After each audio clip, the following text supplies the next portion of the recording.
from the Caribbean as well?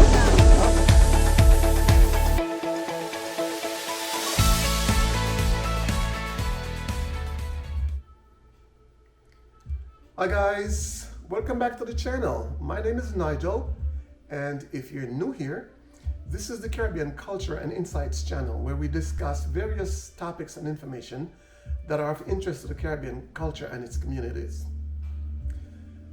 This is part 2 of my video titled Understanding the IRS W-4 form and how to review your tax return. In part 1, I covered the W-4 form to show you what it is, how it's used, and how to fill it out, and then show you, based on the information you provide in that form, how it impacts your the amount of taxes that comes out of your paycheck, therefore how it impacts your paycheck. In this part 2, what we're going to look at is the tax return itself. I'll use basic calculations to do a simple 1040 tax return to show you what information you need in order to understand how to review your own tax return.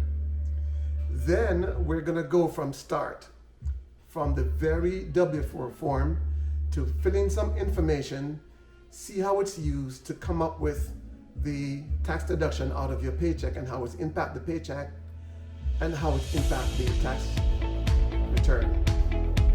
Okay, so let's dive in.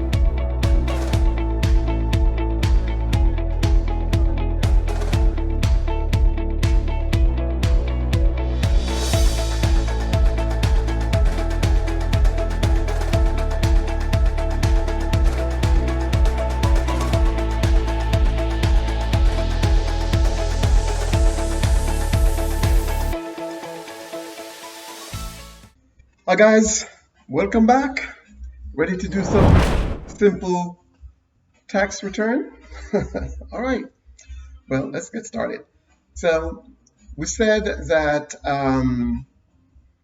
we're going to use a W-2 form, pick up some information from the form, and then use that to do a basic 1040 tax return so you can see the calculation that goes into the tax return and how we use the W-2 form to do that.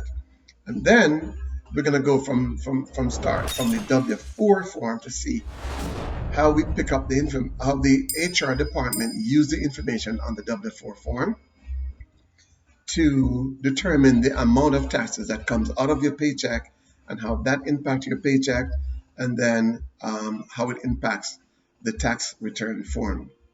And hopefully all of that will help you understand. We'll see the calculation that goes in to the return and then help you understand how to review your tax return anytime someone do it for you. Okay, so let's jump in. I'm gonna go ahead and shrink my screen here so you can see my forms.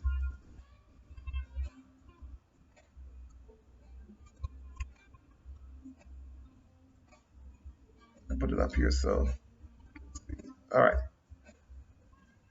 I think that should be good there. Let's do it a little bigger. Okay, hopefully you can see that. All right. So, what do we have here? I think my thing is big enough. So, what do we have here? We're going to use 2 different W-2 forms. Okay. We're going to use this one for John Doe and this one for Jane Doe. Make her screen a little bigger as well. All right. So Jane Doe and John Doe, they both work for the same company and they live at the same address. All right. So who do we want to start with? Jane. All right. So here's Jane's social security number, and this number here just tracks the W-2 form. And down here is the name of the company that Jane works for. And then over on the right hand side here is the wages that's being reported. So we have the federal wage year. We're assuming that should make $48,500, and then this is the total amount of taxes that comes out of their paycheck for the entire year. annual wages for the year, total taxes that comes out of her paycheck for the year. And then the same thing for the Social Security. And then this is the amount comes out. Medicare, this is the amount of taxes comes out. Down this here, just some additional stuff that the company reports. These fields here are coded, and I will have a list of different codes at the bottom of the video so you can see what the different codes are. But here, I'm taking this opportunity to give you a little blurb on what they are. So this field here, 12A, is about the 401k plan. This is either money that comes out of the plan or money that the company contributes to the plan for the employee. Here is the health coverage plan. This is money that the company contributes to the health coverage plan. And then this is some sort of a reimbursement. So for example, if somebody relocates from one state to the next, or they spend some kind of money on behalf of the companies, the company reimburse them, and it has to be reported here. And so that's why it has reimbursements here. All right. And then down here, again, is the employer ID that identify who the employer is to the IRS. And then the state wages and the income tax that gets taken out at the state level. Now, when I'm doing the amount that comes out of the paycheck for taxes, I'm gonna ignore down here because to shorten our little flow here. I'm in Texas, and we don't have state taxes, so not every state have state taxes, right? And I modified this form to kind of reflect, to make it easy for the demonstration here. And I put Texas here, and I probably should just poof and blank this out, but since I didn't, I'll just ignore it when we're doing the pay stub, okay? Because Texas don't have income tax, all right? All right, so that explains the W-2 and this little checkbox here with the X. It says pension plan, and since the employee has a pension plan, it's boom, it's checked, okay? So I don't think there's anything else to explain about the W-2. It's pretty straightforward. So let's jump right into it. So there's a W-2 at the end of the year. Jane gets her W-2. She hands it to the tax preparer. And in this case, guess who the tax preparer is? More, huh? I am the tax preparer. All right, so let's do it. So let's organize what we need to do this tax return here. We have the W-2, and I need a 1040 form. I have it here. And what else do I need? I need a tax table to figure out how much taxes Jane owe based on her annual salary.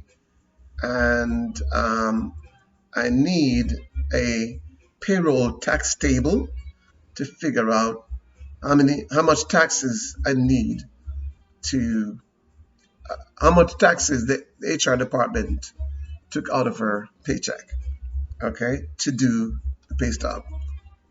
All right, so let's flip over.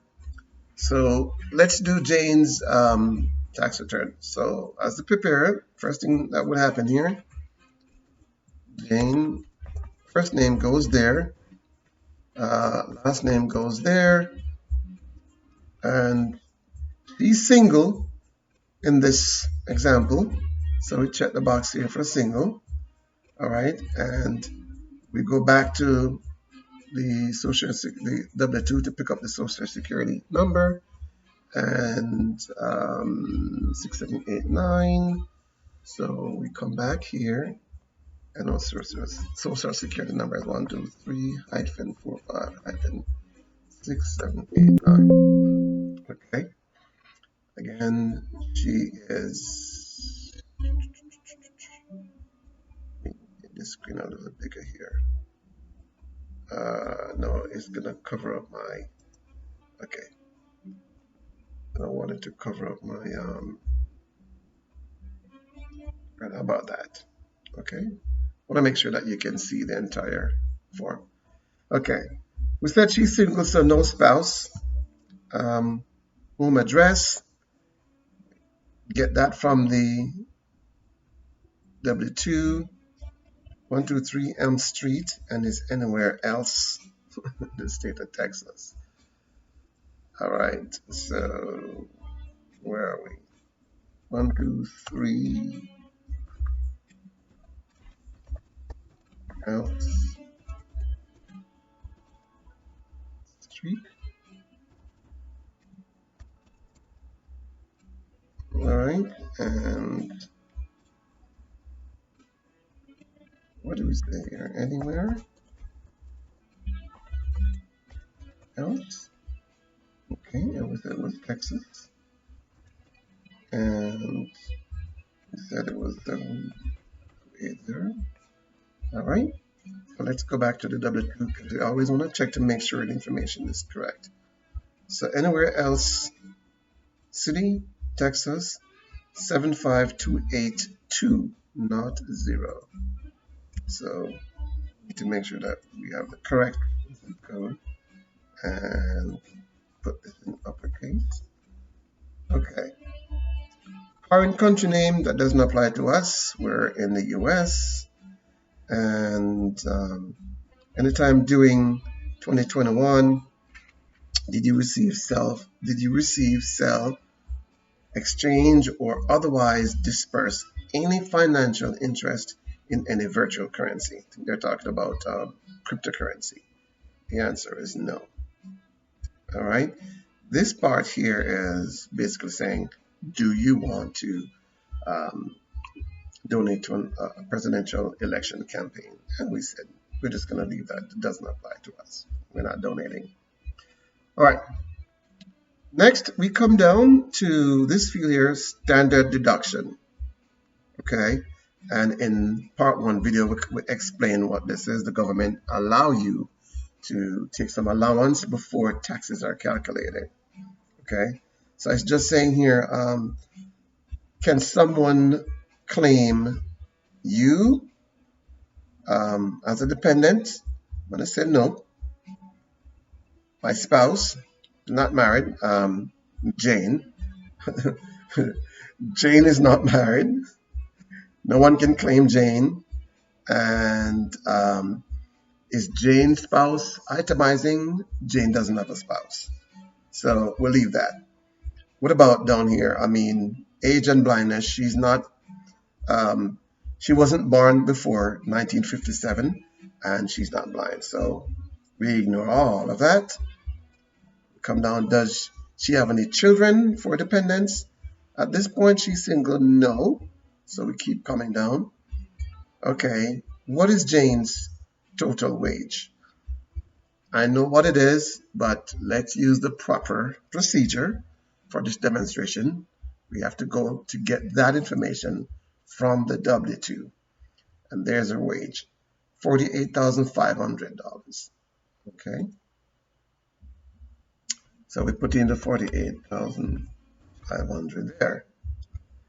And now the way the form works, it's going to have a lot of little blurbs explaining the different field and an instruction what to do, when to calculate, when to add, when to multiply, and so on. This is a fairly simple tax return that we're doing. So a lot of these things here doesn't apply. Where I think it would apply, I'll kind of read the line so you can see how it's done. So what we'll do here, we'll look for where the highlighted ones are to kind of bring the number down there. So here it says add line 1, 2B, 3B, and so forth. They are talking about these fields up here. Nothing is up there for us to add. So line 1 plus 0 for everything else, since we're not doing anything with those fields, is equal to the same amount, 48,000. Okay, see how nice and simple that is. And we keep coming down. What is the adjusted gross income, or short, AGI? And so to get that, it says subtract line 10 from line 9. This is line 10. We're not doing anything there. And so 0 from line 9, leave line 9. Okay. All right, so we have our adjusted gross. The reason why it's called adjusted gross here because of the different stuff that could go on up here. If if this was a more complex tax return, then stuff would be subtracted and it would leave a different number down here, and that would be your adjusted gross income. Or stuff can also be added, any type of extra money or whatever is going on would be added, and this number would be larger. Right, so that's why it's called adjusted. There's some adjustment to the gross. We're not making any adjustment here, so it's the same. All right, keep coming down. And so now the next thing, we need the standard deduction or the itemized deduction. All the itemized deduction is if you have one of those complex tax return, like you have house, children, and daycare expense, and all kinds of stuff that can be deducted or written off, as we would say. You would add all of that up and it would come up to a total amount, right? That you subtract from your gross annual income, and then whatever is less, that's what taxes are applied to. And so the way that works, when you total it up, you come over here and you look for the standard deduction. And whichever number is higher, that's the one you use. Nothing illegal about that. You're allowed to do that, right? And so, since Jane is single, her standard deduction is 12,550. Now, this is a 2021 1040. I know that the 2022 will be 12,900. So what do we want to use? Do we want to use, let's stick with the 12,550 to keep things simple. All right. So Jane don't have anything to itemize. She don't have any house, no children, no mumbo jumbo type expenses. So we keep it simple, and that's why I call this basic tax return. Okay. All right. So on my 12A here, I plug in the 12,550. That's the standard deduction. And you make any charitable deduction in this case? No. All right. So this line here is saying to add these two lines together. 0 plus that is going to equal 1250. Okay. And this here is saying, do you have any sort of a qualified income deduction from whatever form that would be used to calculate that? Nope, this is simple. So we're not doing anything there. Now we're ready to add. Add line 12C and line 13. This is 12C and this is 13. There's nothing on 13. So this plus this is 0, is whatever it is. So which is 12,550. Okay. Now we need to find the taxable income. That is the income that is going to get taxed. So I take my calculator here and I put in the annual income here, 48,500 minus my 12,550, right? Equal, and so the taxable income is 35,950. All right, we're finished with the first part of the form. Now we need to find, well, let's go on by the next page on the form. So the next page, it wants the amount of tax that is due based on Jane's taxable income. Where do we find that? Remember, when we organize ourselves, we get the 1040 form, we have our tax table, the W-2, and the payroll tax table. So I have all of that here. So I'm just going to flip and I go to my 2021 tax table. Now, Jane taxable income is 35,950. So I scroll down to the tax table. And the way to use the tax table, see if I could, I want to make it bigger. Okay, let's do this. Let's take this out and make it a little bigger here. All right. Hope you can see that. Okay. The way to use this is these section here is saying, to look at the pay that is at least this number, but less than this number, which means it's within the range. Once you find the line with the range, then you come over and you're looking at the, what you're calling the filing status. Right, so this line is basically saying, hey, if line 15, which is on the form, which is the taxable income, is at least something, but less than something, and you are single or married filing separately or head of household, then use that number. Okay? And the same thing is going on over here. The reason why we have these different columns here, because they section the salaries into groups of 1,000.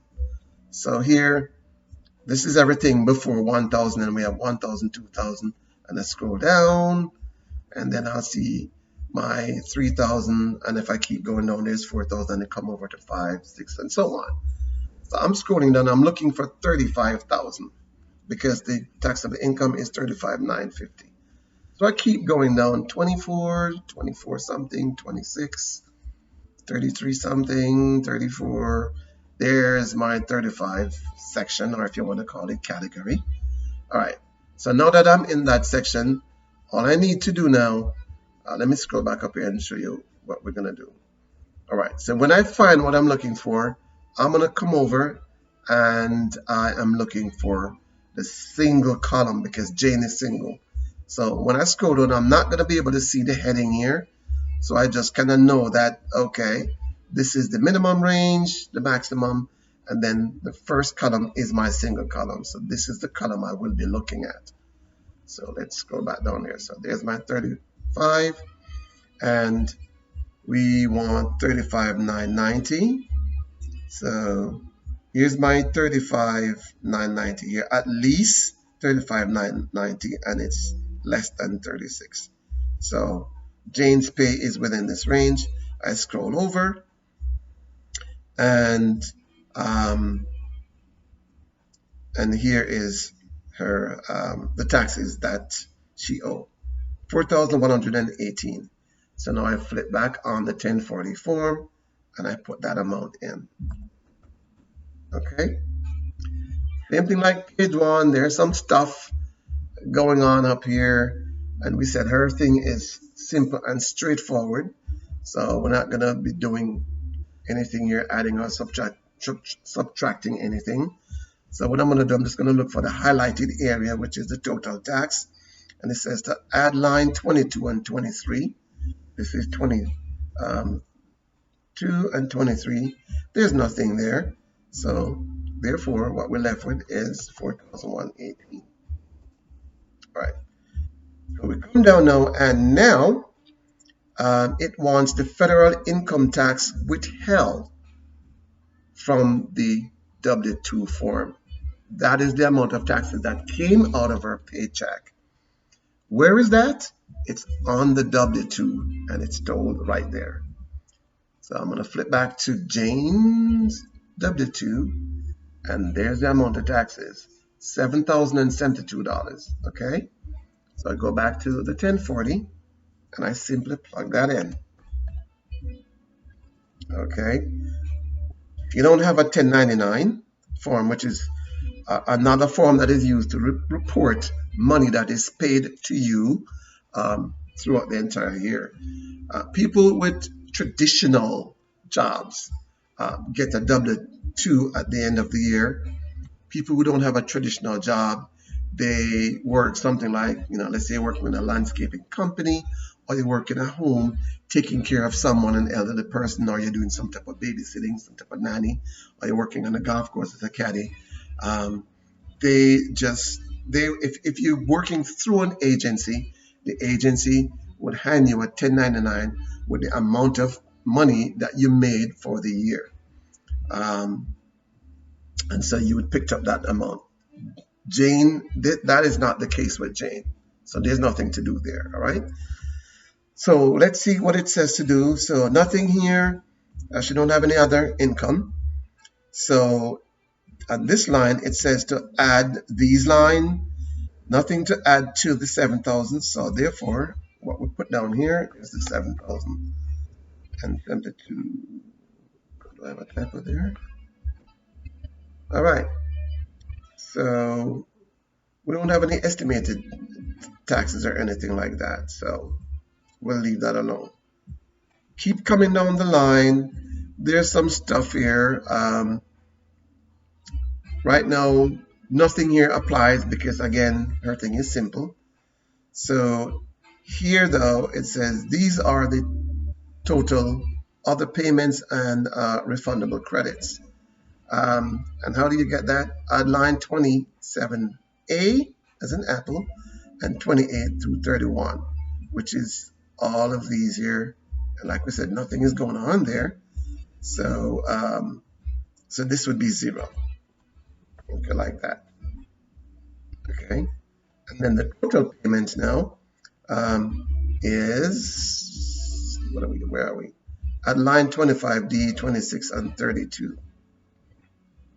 Okay. So this is the 25D. Nothing on 26, 0 on 32. So therefore, my line 33 would be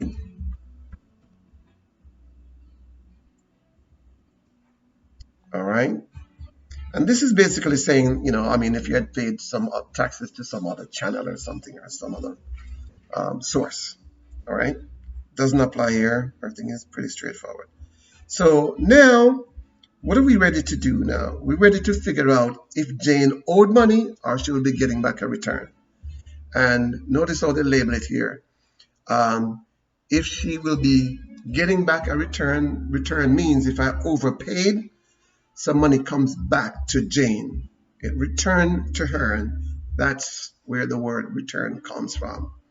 So let's see if Jane owed or did she overpay. And the instruction here in line 33 said, if line 33 is more than line 24, subtract 24 from line 33. Let's go see. Is line 33 more than, what's the other line? Line 24. So we scroll up to see where line 24 is, and there it is. So it is more. So now we're going to have to subtract this from that. Get our calculator out. Click down here and get ready. So 7,072. Can you see already what's going to happen here? Minus 4,118 leaves 2,954. All right. So she overpaid by that amount. What do you think her tax return is going to be? How much should go back to Jane? All right. If we don't know, if it's not clear, or if it's not intuitive here, let's go find out then. 35A. Amount of line 34 you want refunded to you. There we go. And if form some number is attached, check here. We don't have anything attached, right? So boom, this is the amount that goes back to Jane. That is Jane's tax return. Guys, that is as simple as it gets. That is the basic form of tax return and how we pick up the numbers to perform the calculation that that amounts to her tax return. Okay, we're finished with the tax return. So now that the tax return is done, I am going to print this off and send this to Jane. Now, before I do that, I would ask Jane Do you want the IRS to mail you a check, or do you want the IRS to deposit the money directly into your bank account? I think Jane will say yes. So I'm going to ask Jane for her routing number and her account number, bank account number, and then we'll check in there. And so let's plug in some stuff here. Let's plug in, I don't know. And then down here would be her account number. And you always want to double check to make sure these things are correct. So I would have Jane send it to me, Jane, or send me, like a blank check or something like this, because we need to make sure that this is correct. All right. And what else is going on here? So I got that from Jane, and then all right. So we don't have to put a phone number and all that kind of stuff. We're done. So I'm going to print this off and send this to Jane. Now, I want to explain something down here with the preparer. If you have a buddy, a friend, help you do your tax return, and they use some software like TurboTax or Tax Count or Tax Act or something like that, they won't add their name as the preparer. You are the preparer. They just simply help you out. Okay, you are the preparer. So what would come down here is it would say self. My upper and uppercase. Self. Come on. Prepared. That's what it would say, right? But if you paid somebody to do your taxes, like H&R Block, Jackson Hewitt, or some other little private tax return company or tax return service, their name would be down here, right? Something like that. I don't know, tax services, right? I just put tax services. In this case, I said I'm helping the preparer. I'm just a buddy of Jane. So I'm not going to add my name there because I'm not an official tax service. I'm just helping out Jane. So Jane would have to put down here self-prepared. Okay? And that's done. And so I'd print this off and send it to Jane and give her some instructions. That Jane, make sure to sign the form and send it in. Or if I'm using some type of software with e-file functionality, then what I do, I still send this to her and for her to review it, and then I e-file it. Now, here's a little trick that I normally do with a lot of the people that I help with their tax return. I send this to them. I send the tax return to them still and have them review it and give me the go-ahead before I e-file. Sometimes I will say, print this, take a screenshot of it and send it back to me. I want to see the signature here to tell me that you are in agreement with what's on here. Once I see a signature, then I e-file it, okay? And then the IRS will deposit the money to your bank account. So Jane gets the form. Now she needs to review the tax return. So what do we need? What does Jane need to look for to review the tax return? She needs to make sure her name is spelled correctly, last name is spelled correctly, her address is correct. Remember, it's gonna be e-filed, right? Why do we still need the address there and making sure that it's correct?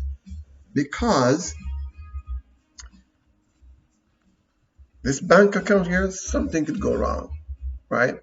You could have a situation, there's a glitch in the system when the IRS attempt to deposit the money.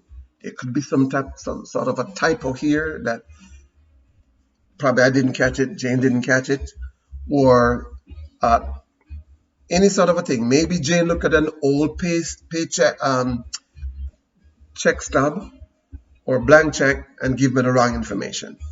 But whatever the cause or whatever the reason is, if anything is wrong, or for any reason the IRS is not able to make that deposit, what do you think they're going to do? They won't call and said, "Hey Jane, we see that you ask us, the IRS, to deposit the money in your bank account, and we're having problems. So, is there a chance you could fax me or email or call us or let me know what the correct information is?" Nope, the IRS do not do that. What they will end up doing, they just says, "Okay, we're having problems. We're just going to mail Jane a check at whatever address is showing here." So just imagine that Jane had Jane moved from Else Street and moved to some other street, and she gave me the wrong address. She didn't update her address or something like that. The check end up in someone else's hand, and if that's a dishonest person, guys, you may never see that money. You know, yeah, the IRS probably could track them down and things like, but that could take some time. Right? So to avoid that, check to make sure your address is correct, and you come down the line and we ensure that this box is checked. And what else? You come down, you make sure that your salary is checked, is correct. How do you confirm that? Two ways to do it. But I don't want to get into the pay stub, your pay stub yet. But let me tell you anyway. So two ways to do it. One, you go back to your W-2 form and you look to make sure this number matches this number. Oh, what did I?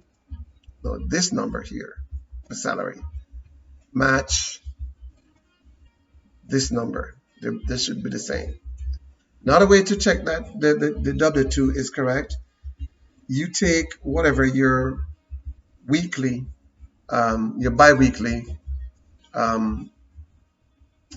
pay is, and I happen to know that her weekly pay would be $1,865. You take that, you multiply that by 26 weeks, and where we have, I think there's some sense. Let me just double check what's going on here. So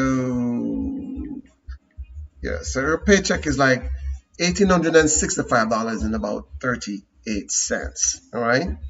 So you would go to look on your pay stub, and you, whatever your weekly, your bi-weekly amount is, 1865.38 times 26 weeks, it should add up to this amount, or this amount that here. If it doesn't add up, then you need to start asking some questions, either HR department or the person who did your taxes. Okay, so that's how you review. And you come down here, and you may not understand all the other stuff. You know, in the real world, you may have other things going on the W-2, on the 1040 form here. But the main thing you're looking for down here, make sure that the math is correct. So you kind of read the line and see what it says to do.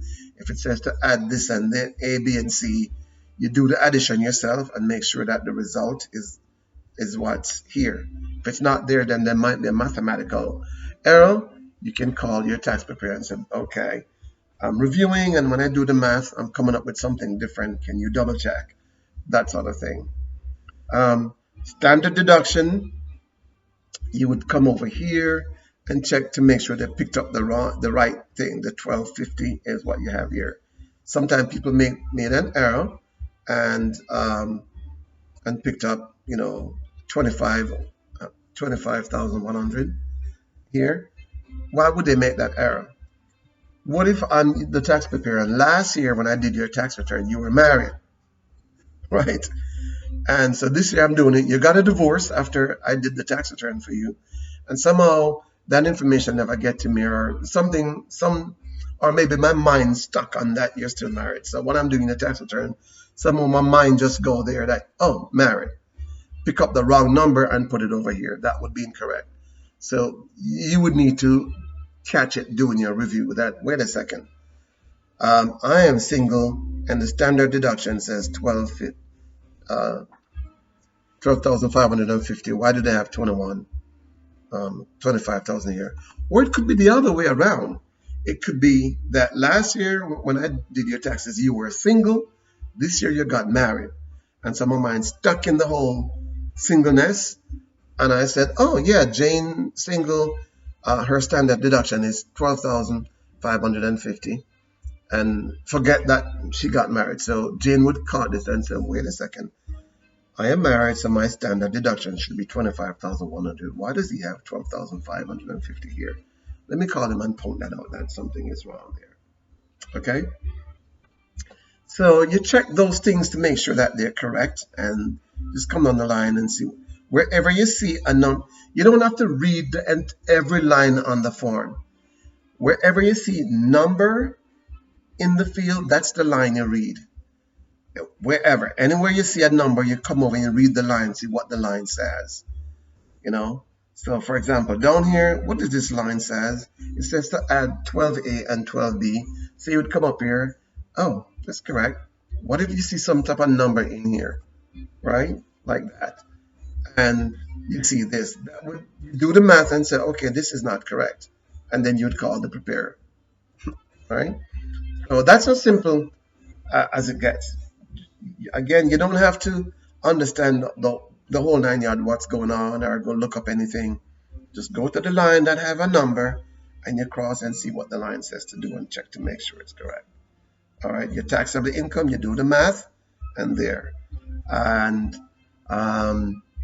so if you want to find out the taxes down here, right, you would go to the IRS website and you look up the tax table if you don't get it.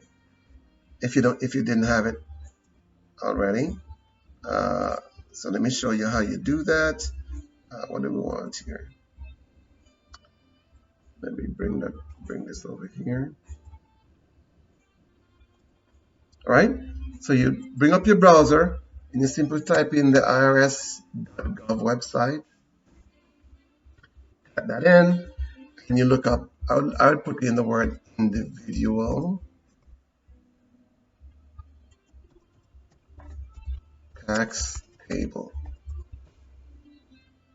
Okay, and you're looking for the results down here. Keep scrolling down, and this is individual foreign and tax. So you keep coming down, and where do we go? And here, individual income tax rate. No, that's not it.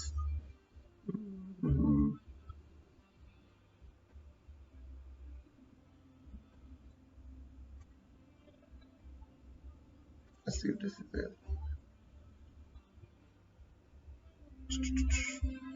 No, this is not it. Let's see what it's called. In the interest of time, I did the search. Okay, let's do this.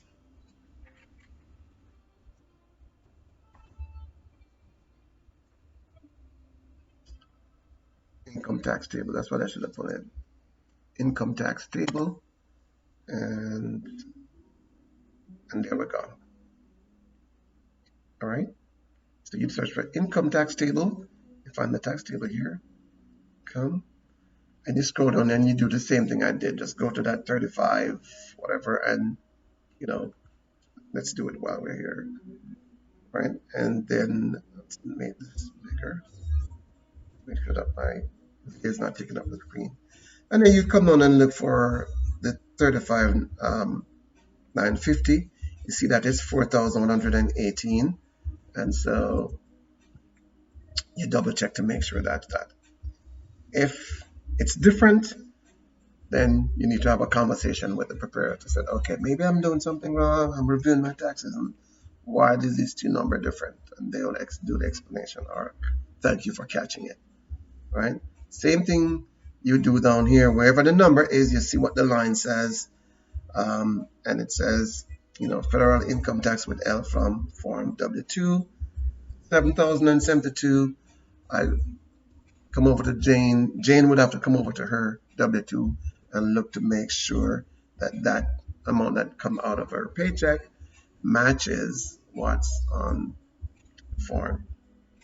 Okay, and then she would come down here and do the math to make sure that everything is okay. And she is done. She called me and said, hey, I reviewed everything, looks good, and then I did the e-filing. And that's it. That is the basic 1040 tax return, guys. Okay, regardless of how it was done, make sure that the tax preparer send you a copy of what they did, and that's how you would do the review. All right. So that is basically it. That's what I wanted to show you. What number goes into the tax calculation for your tax return, how to use a W-2 to pick up the information, and then do a basic tax return and how to review it. I said I wanted to do some scenarios. I'm thinking, do I need to do it in this video, or do I need to do a different video so that the video is relatively short? All right, let's do a part 3 with the scenarios. That way, if you don't have an interest in the scenario, then you can just, this is the video that you have to watch. And then if you want to see the scenarios, I would play with the numbers. What if I'm single? What if I'm married? What if I have a child? What do I do? Then you can go see that other video that I'm going to do. Okay, I'll link it to this video. All right, but so guys, thank you for watching, and remember to drop a comments at the bottom of this video. Let me know your thought. Let me know if it makes sense. Did I go too fast? What else? Anything that wasn't clear, let me know. And don't forget to like, comments, share, and subscribe. Okay, that's how you support me to bring you more videos. So until then, see you in, what should I call that video? Should I call it the tax return scenarios? Okay, I'll figure out a time for it, but I'll link it to this video. And see you then. Thank you for watching.